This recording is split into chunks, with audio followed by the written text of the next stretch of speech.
আসসালামু আলাইকুম। টেকআসিফ.com এর পক্ষ থেকে mysql ডাটাবেজের বাংলা ভিডিও টিউটোরিয়ালে আপনাদের সবাইকে স্বাগতম। আজকে আমরা গেটার দেন কিভাবে ইউজ করতে হয় সেটি আমরা দেখব। তো আমি আশা করি আপনারা ছোটবেলা থেকেই গেটার দেন সাইনটার সাথে পরিচিত। তো না থাকলেও কোনো অসুবিধা নেই, আজকে আমরা এটা দেখব। তো গেটার দেন আমরা আসলে কখন ইউজ করব? তো এই কোয়েরিটা যদি আপনারা দেখেন, select all from books where released year greater than 2000, মানে গেটার দেন মানে কি? গেটার দেন সাইনটার দুই সাইডে দুইটা অংশ বসে, সেটা হচ্ছে বাম সাইডে একটা অংশ আছে, ডান সাইডে একটা অংশ আছে। তো যখন গেটার দেন আপনি ইউজ করতেছেন, সে কি করতেছে? এই দুইটা ইভ্যালুয়েট করতেছে, পরে করতেছে released year greater than 2000। Released ইয়ার যে কলামটা আছে সেখানে তো ডাইনামিক ভাবে ভ্যালু বসবেই আমাদের, এবং সেটা বড় নাকি এই 2000 যেটা আমরা স্ট্যাটিক ভাবে বসাই দিচ্ছি তার থেকে সে সেইটা চেক করতেছে। তো এই চেকটা যদি সঠিক হয়, মানে যে যে রোগুলোর সাথে এই চেকটা ম্যাচ করবে, মানে রিলিজ ইয়ারটা যে যে রোয়ে 2000 থেকে বড় আছে, সে সেইগুলো আমাদেরকে রিটার্ন করবে। যদি কোনো কারণে রিলিজ ইয়ারের ভ্যালুটা 2000 থেকে ছোট হয়, তার মানে বিপরীত হয়ে গেলো, সেগুলো আমাদেরকে সে দেখাবে না। গেটার দেন এইরকম ক্ষেত্রে ব্যবহার করা হয়। চলুন আমরা এসকিউএল কোড করে এর আরও কিছু ফিচার আছে আমরা সব বিস্তারিত জানবো। তো প্রথমে আমরা আমাদের টাইটেল এবং রিলিজ ইয়ারটা যদি দেখি, আমাদের বুকস টেবিল থেকে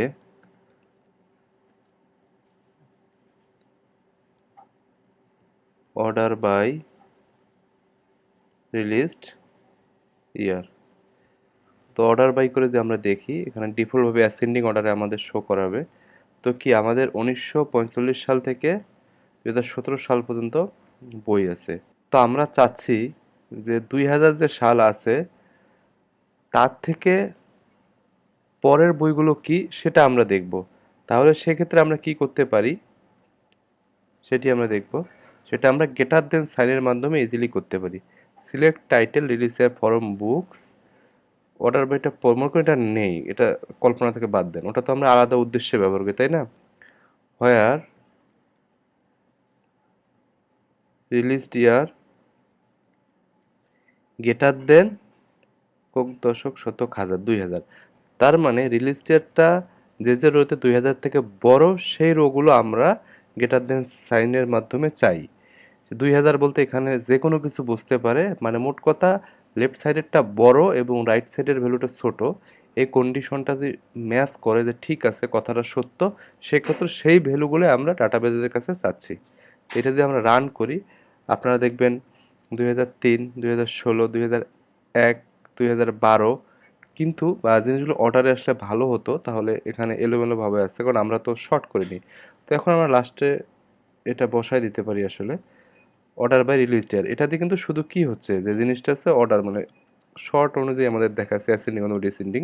এটার সাথে কিন্তু রিলিজ ইয়ার বা এই যে এটার সাথে কিন্তু এই গেটার দেন সেলের কোনো সম্পর্ক নেই। আশা করি আপনারা সেটা জানেন। তো 2001, 2001, 2001, তারপর 2003, মানে অর্ডারের কারণে শর্ট হয়ে যাচ্ছে, এবং আমাদের কন্ডিশনটা দেওয়ার কারণে গেটার দেন সাইনটার কারণে রিলিজ ইয়ারের মধ্যে যেখানে 2000-এর থেকে বেশি সেগুলো এসেছে। তো আমাদের রিলিজ ইয়ার কলামে কিন্তু একটা 2000 সালও ছিল। তো আমরা যদি চাই যে 2000 সাল থেকে বেশি না, 2000 সাল থেকে শুরু হবে, সেক্ষেত্রে আমরা কি করতে পারি? সেক্ষেত্রে আমরা একটা কাজ করতে পারি, সেটা হচ্ছে গ্রেটার দেন অর ইকুয়াল। এই সাইনটার নাম হচ্ছে গ্রেটার দেন অর ইকুয়াল, মানে এখন কন্ডিশনটা কি দাঁড়ালো, যখন শুধু এটা ছিল তার মানে রিলিজ ইয়ারটা যখন এর রাইটের ভ্যালুর থেকে বড় হবে সেগুলো আমরা চাচ্ছি।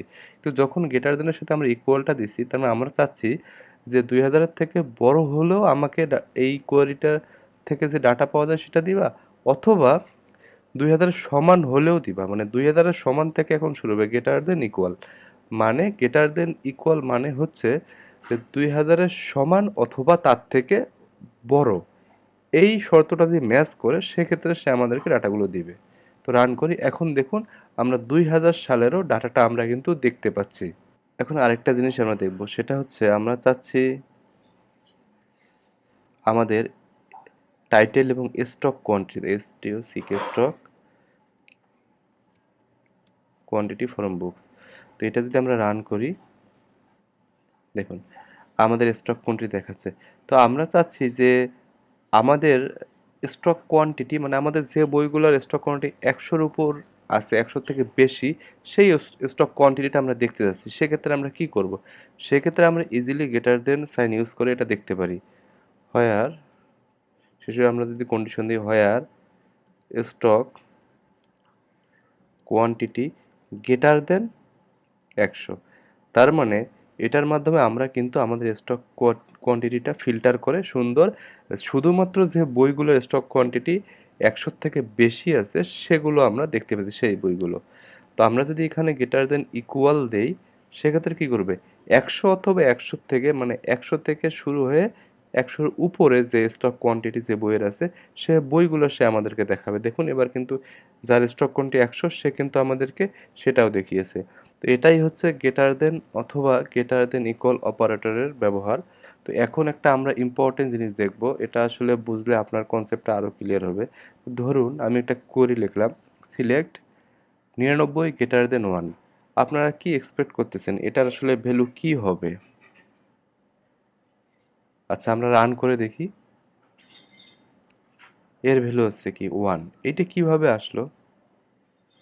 অথবা আমি আরেকটা কাজ করি, 99 গ্রেটার দেন 100,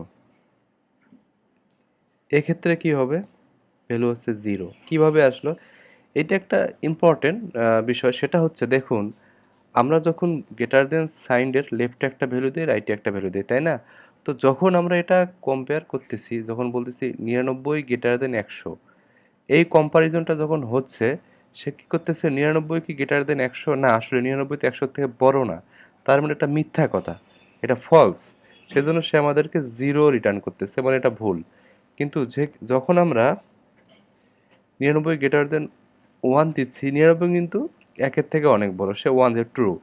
তো আমাদের যখন, মানে এইটা দেখার উদ্দেশ্য হচ্ছে আমরা যখন আমাদের কোয়েরিগুলো রান করতেছিলাম, যেমন এই কোয়েরিটা রান করছি, সে কি করতেছে? আমরা দিছি স্টক কোয়ান্টিটি ইকুয়ালটা বাদ দিয়ে, ইকুয়ালটা আপনি বুঝছেন যে সমান থেকে শুরু হয়, স্টক কোয়ান্টিটি গ্রেটার দেন 100, এই কন্ডিশনটা যখন ম্যাচ করে, এটাও তো একটা একটা নাম্বার দেয়, তাই না? আমাদের স্টক কোয়ান্টিটি কলামের ভ্যালুগুলো দেয় এক এক করে বসে প্রত্যেকটা রো এর জন্য এখানে, আর প্রত্যেকটা রো 100-র সাথে কম্পেয়ার করে।